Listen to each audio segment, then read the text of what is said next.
I'm Katie Couric. The slaying of the Amish children. As more died today, chilling new details about the gunman and the demons that were haunting him. President Bush gives House Speaker Dennis Hastert a vote of confidence as another bombshell drops in that congressional page scandal. Let the Dow take a bow. The blue chip index closes at an all-time record high. And how many times have you seen this image? Tonight, the story behind the picture and the man behind the movie. This is the CBS Evening News with Katie Couric. Hi, everyone. It's still so difficult to think about and 24 hours later, almost impossible to comprehend what happened in that one-room Amish schoolhouse. 2 more of the young girls shot by Charles Roberts died today, bringing the death toll to 5. 4 others are in critical condition. And it now appears Roberts had been planning to sexually assault the children as well. What drove him to do this? The police today described a man tormented by his past, a past that included molesting 2 children when he would have been about 12 years old. From Lancaster County, Pennsylvania, here's national correspondent Byron Pitts. On this sun-soaked day filled with so much sorrow, the Amish here gathered and grieved in private, but they were not alone. Down the road, another vigil for neighbors of different faiths with identical questions. Why here? Why innocent schoolgirls? Here's what, one of the notes would look like. The killer, say state police, provided the answers. In this suicide note to his wife, mass murderer Charles Roberts confessed that he was a child molester, abusing 2 female relatives 20 years ago, and he wrote, the urges had returned. I am filled with so much hate towards myself, he said, hate towards God, and unimaginable emptiness. Roberts mentioned suicide in his suicide note that he was having dreams of molesting again.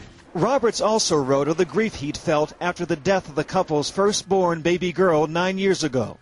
All demons apparently kept hidden from the family, co-workers at the milk plant where he worked, even the teachers at his children's school. Good father, attended PTO meetings, came to parent-teacher conferences. Very wonderful family.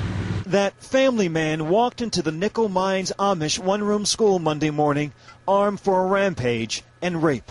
A loaded shotgun, pistol, rifle, stun gun, 600 rounds of ammunition, enough wood to barricade the building, plastic handcuffs, a sex cream, and a change of clothes. He ordered all the adults and male students out and bound the feet of the remaining 10 girls ages 6 to 13.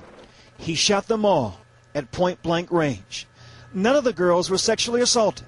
Authorities believe because state troopers caught Roberts by surprise. He fired 13 rounds from the 9mm Springfield Arms automatic, and then he reloaded. He fired at least 1 more round into himself. 10 girls from 7 families. I'm upset, especially when I think of, the kids I delivered. Rita Rose, a local midwife. She helped deliver most of the girls. She remembers 7-year-old Naomi Rose Ebersol. Her parents adored her. Their daughter that died was their only daughter. They have a family full of boys, and I remember, when that girl was born, they were just so tickled that they finally got a girl, and now she's gone. As for the 5 girls who survived, 4 remain in critical condition. 1 has been upgraded to serious. Katie? Byron, I know the Amish don't believe in taking photographs or being photographed themselves, so what tangible memories will these families have of their little girls? Well, as is their tradition, the parents can keep a set of their clothing, some of their toys, and Katie, a lock of the little girl's hair. All right. Byron, thanks so much. With one school shooting after another over this past week, parents all over America are wondering whether their children are safe. We're going to look at school security now in 2 very different parts of the country. First, here's Kelly Kobiea in Texas. In tiny towns like Ladonia, Texas, a locked door is about as rare as a stranger's face, even at the local school. Come on, let's go, let's go. But after 2 small-town school shootings in a week, Principal Greg Carpenter wonders whether he's doing enough to keep his 200 kids safe. It really does make us as principals think, okay, if that situation happens with us, Are we ready? Am I prepared? Can I handle it? Especially considering that 15 of the last 20 school shootings have been in communities of fewer than 25,000. Come on, Dave. But like here, many small schools barely have the budget to get by, let alone to invest in cameras, metal detectors, and security guards. So Carpenter is left to do what the state mandates, practice lockdown drills, and know that calling 911 would bring a sheriff's deputy in 15 minutes. The extent of your security is eyes, ears, and a phone call. I mean, that's got to be a little nerve-wracking. Well, it's, we can't live our lives in fear, and you do what you have to do. And with a tight budget, all they can afford to do is to practice their emergency plan and pray they never have to use it. Kelly Kobiella, CBS News, Ladonia, Texas. I'm Cynthia Bowers in Winnetka, Illinois.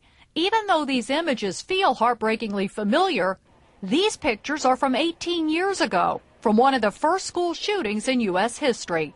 As the children were being rushed to hospitals, the suspect fled to a house here a block away. In all, 5 children were critically wounded that day. 1 was killed. All second graders shot in their Hubbard Woods classroom by a troubled local babysitter. The former Winnetka superintendent says every school shooting since only serves as a reminder of that horrible day. There is often a sense where you least expect it.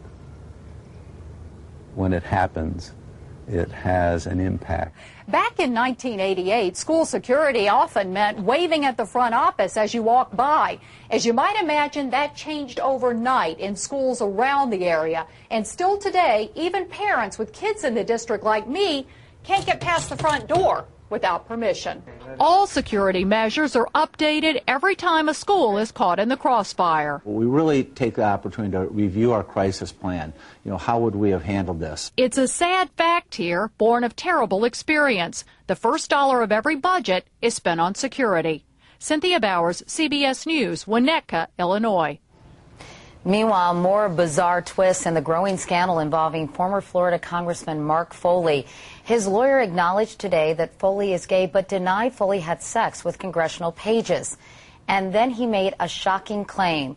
Gloria Borgers in our Washington Bureau with more on the story. Gloria?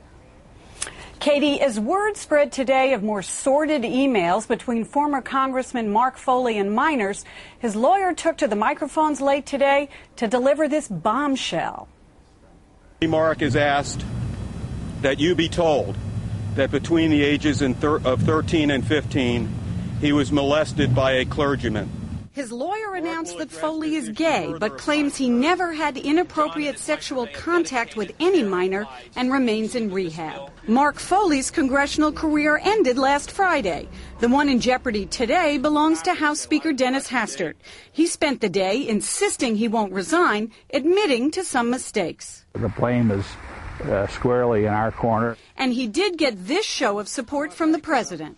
I know that he wants all the facts to come out, and he wants to ensure that these children up there on Capitol Hill are protected. But the Washington Times, a conservative newspaper, wanted Hastert's scalp, calling his management of the Foley scandal grossly negligent, and accused him of giving phony answers to questions about his internal investigation. Then Hastert's top lieutenant, John Boehner, jumped ship. In my position, it's in his corner, it's his responsibility. The clerk of the House, who runs the page program, the page board, all report to the Speaker, and I believe that it had been dealt with.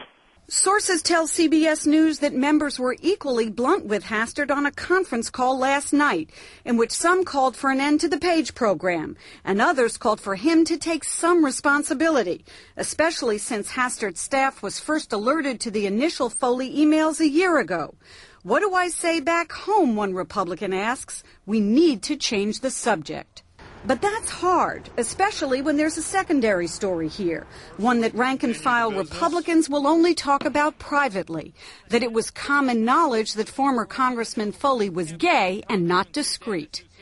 One senior House Republican tells CBS that there's a lot of anger at what he describes as a network of gay staffers and gay members who protect each other, and did the Speaker a disservice. Republicans worry that their voters could well decide to sit this election out if they're disgusted. and that could mean the party loses control of the House, Katie. And Gloria, that claim of abuse that Foley's lawyer made earlier today or later today, this afternoon, is he using that as some kind of excuse for Foley's behavior? Well, Katie, he said specifically that he is not using it as an excuse. Rather, it's a way to kind of explain Foley's behavior, but you can be sure that lots of people are going to start calling it the abuse excuse. All right, Gloria Borger. Gloria, thanks so much. Meanwhile, in tonight's CBS News briefing, new details about the warning the Bush administration received 2 months before September 11th. Condoleezza Rice's office confirmed she did meet with CIA Director George Tenet in July of 2001. Our national security correspondent David Martin has learned that Tenet gave a slide presentation warning that a spectacular terror attack was imminent. In his new book, Bob Woodward says Rice brushed aside that warning, but a former aide to Tenet admits there was no indication the attacks would be inside the U.S. October is off to a violent start in Iraq. 15 U.S. soldiers and Marines have died since Sunday.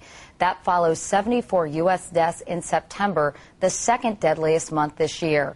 76 Americans were killed in April. And North Korea threatened again today to conduct a nuclear test. The White House condemned the plan. The UN Security Council will take up the issue tomorrow. For more on these and other stories, you can check out our website at cbsnews.com. Coming up next, how now or what now Dow Jones? The stock market's long road to a record high. But where does it go from here?